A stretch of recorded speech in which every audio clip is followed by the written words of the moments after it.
Hi everyone, tudo bem com vocês? Na aula de hoje a gente vai ver como que normalmente se dá a pronoun reference ou referência pronominal em inglês, que é uma ótima forma de evitar a repetição de informações mencionadas anteriormente ao longo de um texto.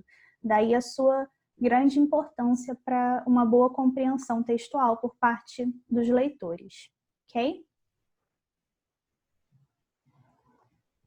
Eu gostaria de começar a aula de hoje com uma questão da prova específica de inglês da UERJ de 2017, que trata abertamente desse tópico gramatical.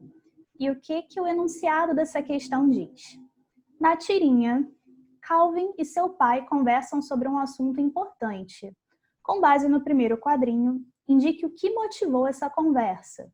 Identifique ainda os referentes do pronome we no primeiro e no último quadrinho, respectivamente. Então, novamente, temos como texto de uma questão um clássico dos vestibulares tradicionais e do Enem, que é uma tirinha do Calvin e Haroldo. E lá no first panel, que é o primeiro quadrinho mencionado no enunciado da questão, que personagens dessa série de histórias que a gente consegue identificar? O pai do personagem principal e o Calvin deitado sobre sua cama, provavelmente momentos antes de dormir. E o que o pai do personagem diz para ele? Calvin, your mom and I, então a sua mãe e eu, looked over, então demos uma olhada, no que exatamente? Quando ele diz your report card, ou seja, no seu boletim escolar, and we think you could be doing better. Então, esse pronome we, ou nós, é usado para substituir quem, no caso, que ele menciona anteriormente na fala dele. Your mom and I, ou a sua mãe e eu. E o que eles dois acham quando eles dizem we think you could be doing better? Nós achamos que você poderia ter um desempenho melhor.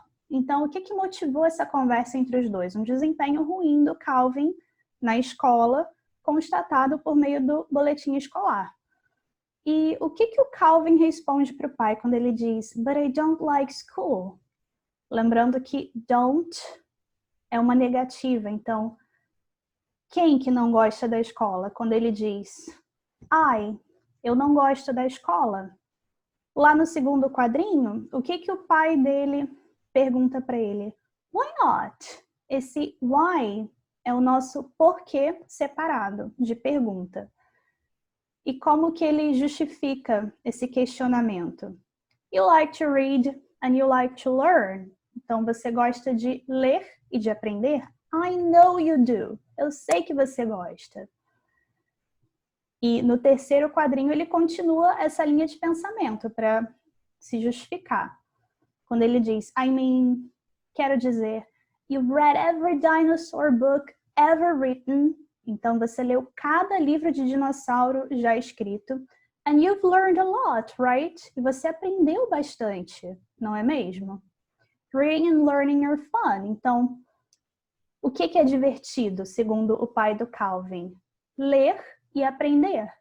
E ele consegue convencer o filho com essa conversa? Pela expressão facial do Calvin de tristeza, provavelmente não. Tanto que ele diz, yeah.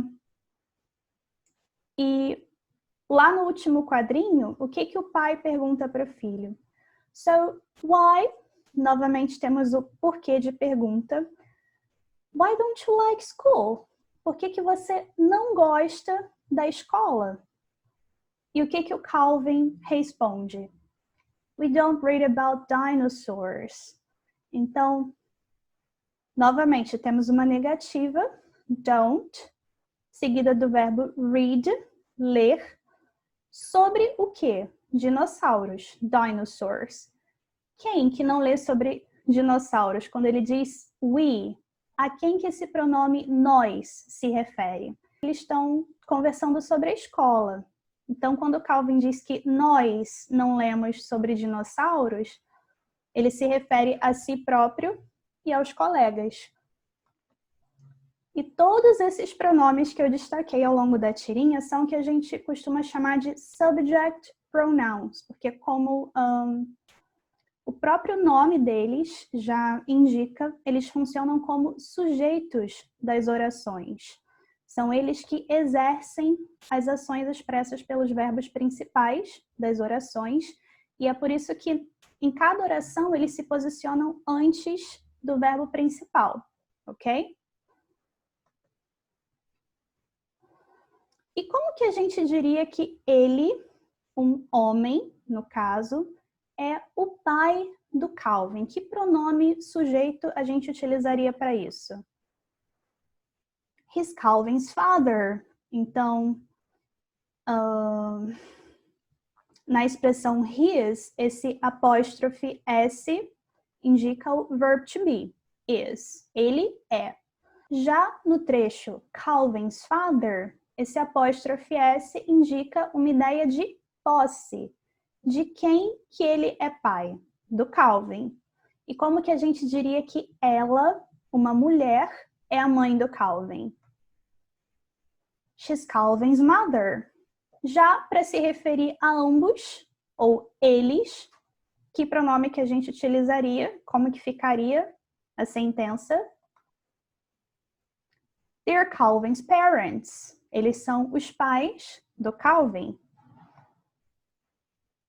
E como que a gente diria que esse é um livro? A frase ficaria It's a book. Já os possessive adjectives expressam a ideia de posse e costumam vir antes de substantivos. Por exemplo, lá no primeiro quadrinho, quando o pai do Calvin afirma Your mom and I, sua mãe e eu, por que ele usa o pronome adjetivo your? Porque ele se refere diretamente ao filho dele, ou ao interlocutor dele nesse caso. É o mesmo pronome de perguntas como, por exemplo, What's your name? Qual o seu nome?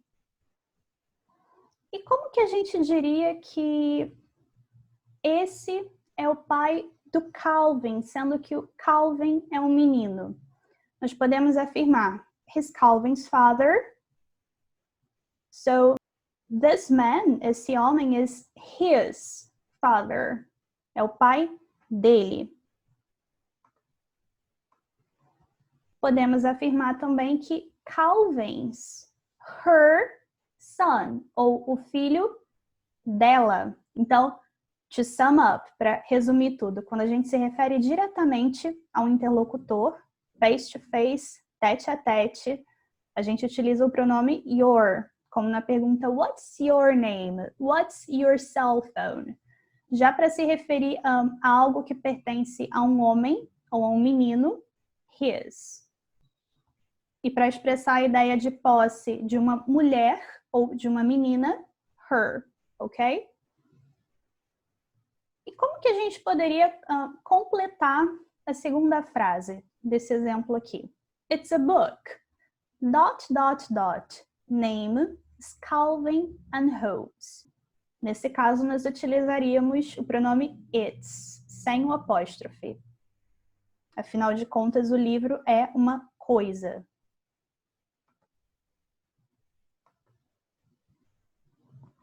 E para se referir a essa aula, que é tanto minha quanto de vocês, eu poderia dizer que this is our lesson. Nesse caso, eu me incluiria no pronome.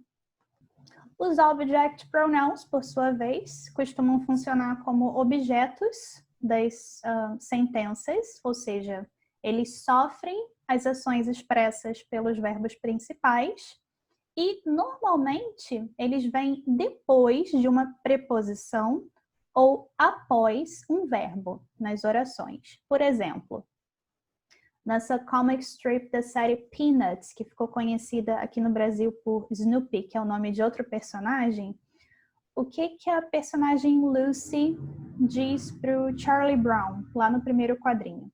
That kid in school, ou seja, essa criança lá da escola, sure said, então, com certeza, disse, esse said é o passado de say, dizer, disse o quê? Some mean things about you today. Então, algumas coisas rudes sobre você. Então, nesse exemplo, o pronome you funciona como um objeto do verbo say. Quem disse? A criança lá na escola. Disse o quê?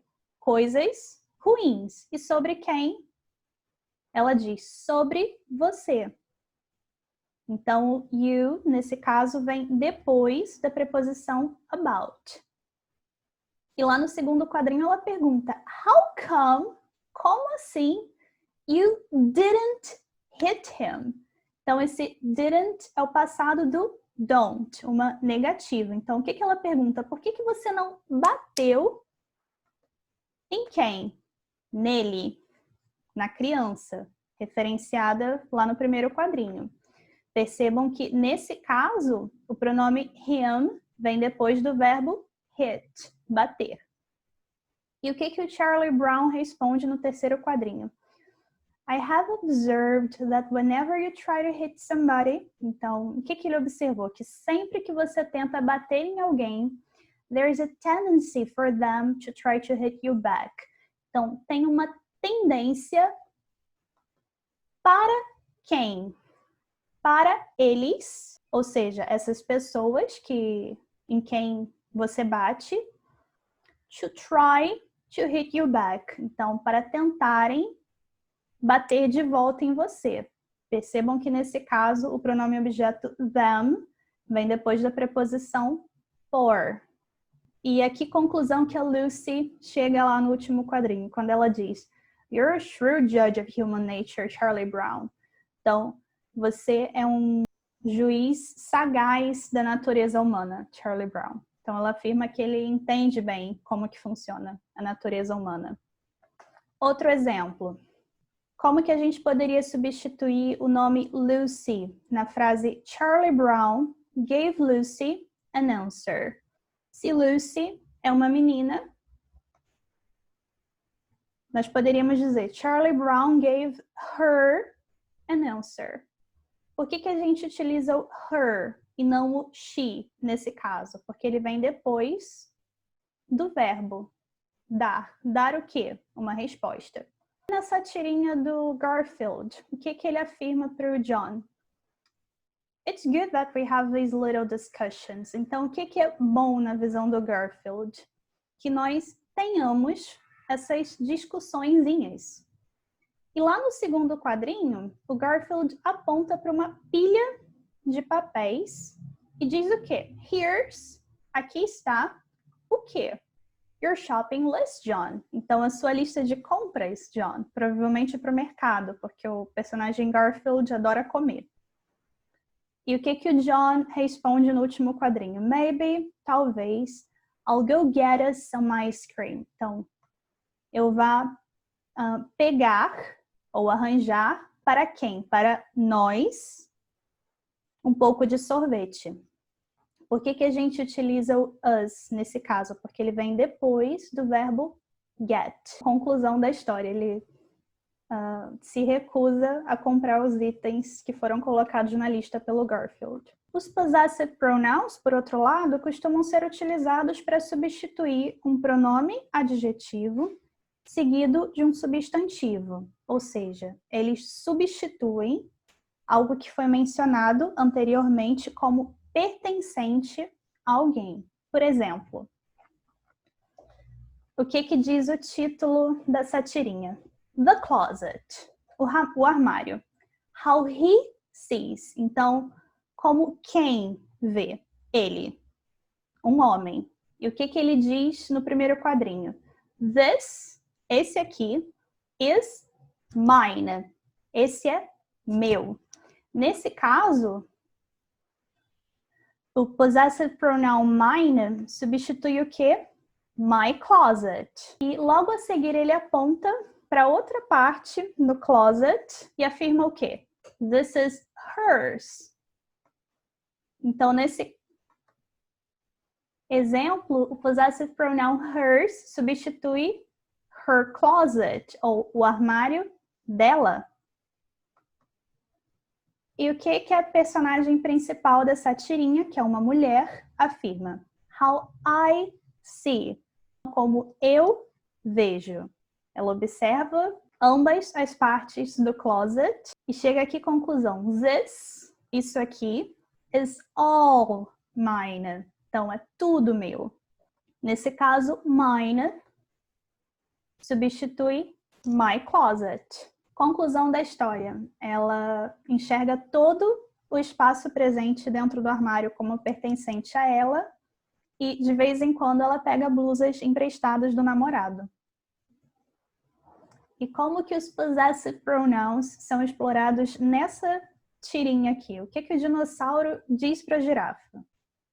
Hey, is that your drink or mine? Então, essa daí, aliás, é a sua bebida ou a minha? Nesse caso, mine substitui my drink, a minha bebida. E o que a girafa responde? That one's yours. Então, essa daí é de quem? É a sua. Yours, nesse caso, substituindo your drink. E no segundo e último quadrinho, a girafa então diz: Mine's over there. O meu tá ali. Por isso que tem um straw, um canudo tão grande. E nesse último exemplo aqui, mine substitui novamente my drink. Percebem como essa é uma ótima forma de evitar a repetição da palavra drink ao longo da história? E os reflexive pronouns, por fim, ou pronomes reflexivos, se referem a um sujeito que, ao mesmo tempo, pratica e recebe a ação expressa pelo verbo principal. Por exemplo, nessa tirinha, lá no primeiro quadrinho, a gente percebe que o Garfield está irritado. Então, o que ele faz, por conseguinte, lá no segundo quadrinho? Começa a se arranhar, como indicam não só o desenho dele, mas também as onomatopeias que indicam os sons desse ato de se arranhar.